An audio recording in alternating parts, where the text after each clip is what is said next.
The 1,000 injuries of Fortunato I had borne as best I could, but when he ventured upon insult, I vowed revenge. You, who so well know the nature of my soul, will not suppose, however, that I gave utterance to a threat. At length I would be avenged. This was a point definitely settled, but the very definitiveness with which I was resolved precluded the idea of risk. I must not only punish, but punish with impunity. A wrong is unredressed when the retribution overtakes its redresser. It is equally unredressed when the avenger fails to make himself felt as such to him who has done the wrong. It must be understood that neither by word nor deed had I given Fortunato cause to doubt my goodwill. I continued, as was my wont, to smile in his face, and he did not perceive that my smile now was at the thought of his immolation. He had a weak point, this Fortunato, although in other regards he was a man to be respected and even feared. He prided himself on his connoisseurship in wine. Few Italians have the true virtuoso spirit. For the most part, their enthusiasm is adopted to suit the time and opportunity, to practice imposture upon the British and Austrian millionaires. In painting and gemmary, Fortunato, like his countrymen, was a quack, but in the matter of old wines he was sincere. In this respect I did not differ from him materially. I was skilful in the Italian vintages myself, and spot largely whenever I could. It was about dusk one evening during the supreme madness of the carnival season that I encountered my friend. He accosted me with excessive warmth, for he had been drinking much. The man wore motley. He had on a tight-fitting party-shaped dress, and his head was surmounted by the conical cap and bells. I was so pleased to see him that I thought I should never have done wringing his hand. I said to him, "My dear Fortunato, you are luckily met. How remarkably well you are looking today. But I have received a pipe of what passes as Amontillado, and I have my doubts." "How?" said he. "Amontillado? A pipe? Impossible! And in the middle of carnival?" "I have my doubts," I replied, "and I was silly enough to pay the full Amontillado price without consulting you in the matter. You were not to be found, and I was fearful of losing the bargain." "Amontillado? I have my doubts. Amontillado? And I must satisfy them. Amontillado. As you are engaged, I am on my way to Lucrezi. If anyone has a critical turn, it is he. He will tell me. Lucrezi cannot tell Amontillado from sherry. And yet some fools will have it that his taste is a match for your own. Come, let us go." "Whither?" "To your vaults." "My friend, no. I will not impose upon your good nature. I perceive you have an engagement." "Lucrezi, I have no engagement. Come."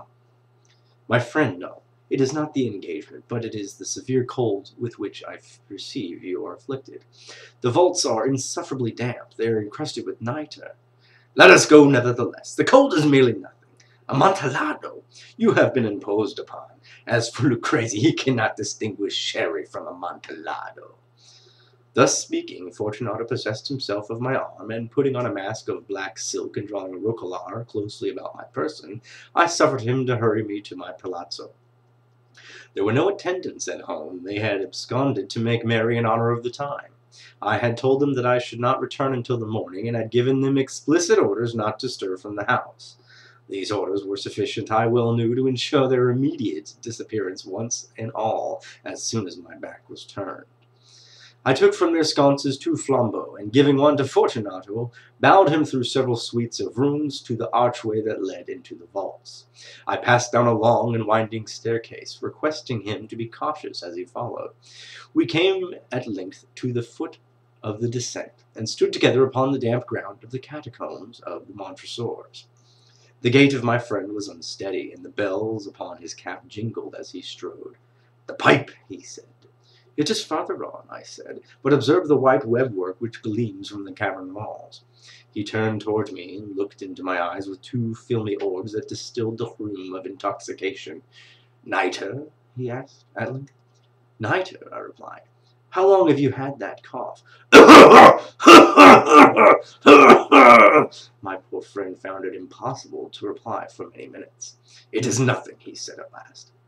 "Come," I said, with decision, "we will go back. Your health is precious. You are rich, respected, admired, beloved. You are happy, as I once was. You are a man to be missed. For me it is no matter. We will go back. You will be ill, and I cannot be responsible. Besides, there is Lucrece. Enough, he said. The cough is mere nothing. It will not kill me. I will not die of a cough. True, true, I replied.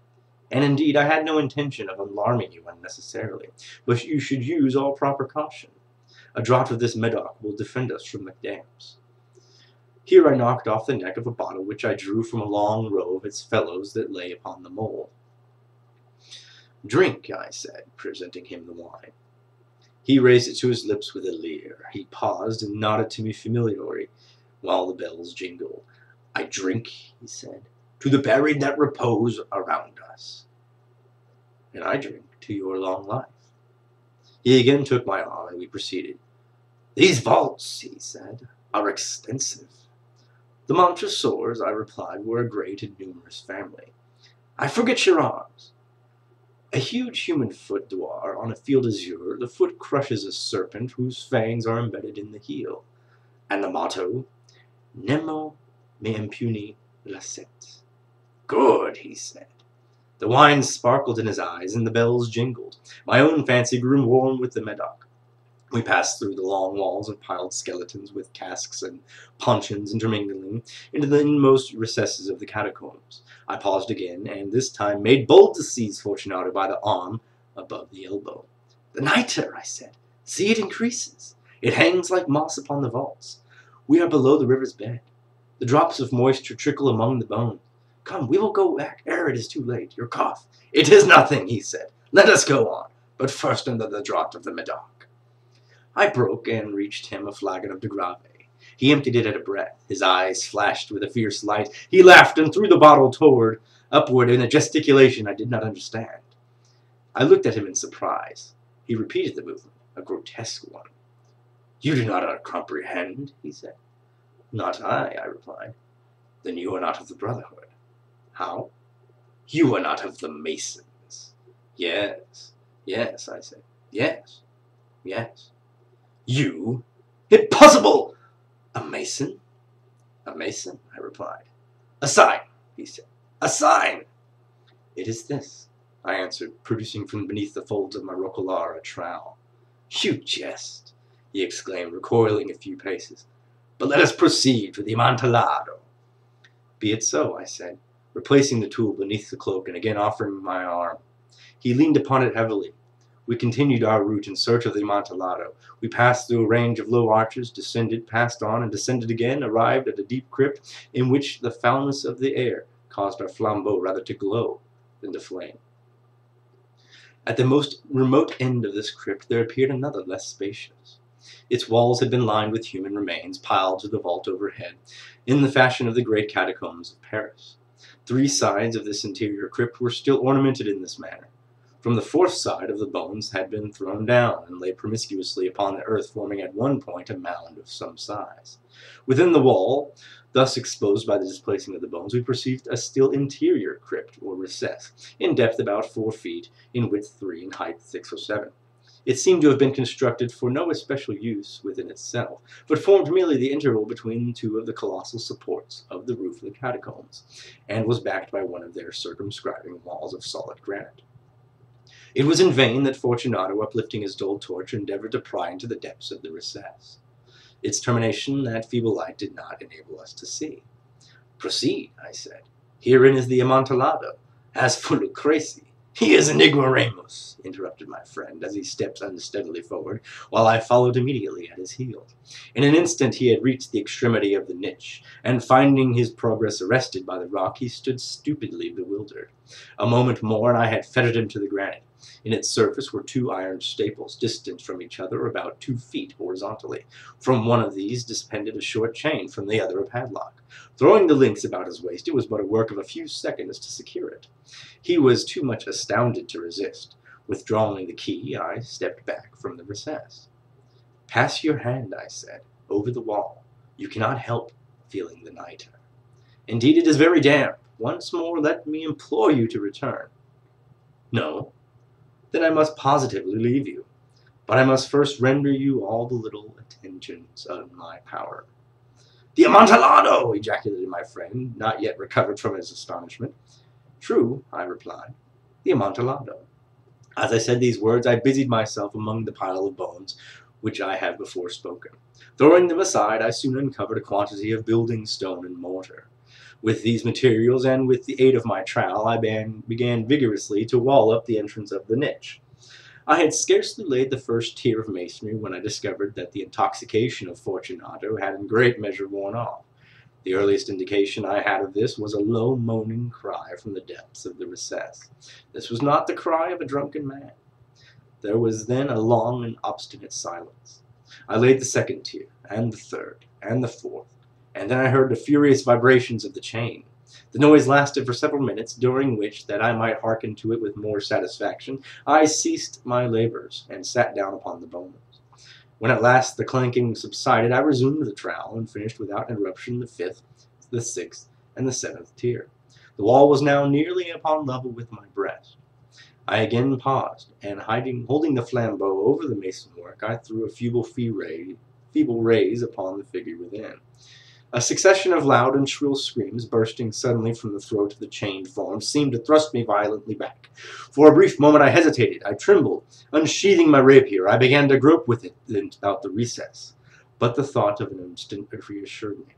I placed my hand upon the solid fabric of the catacombs, and felt satisfied.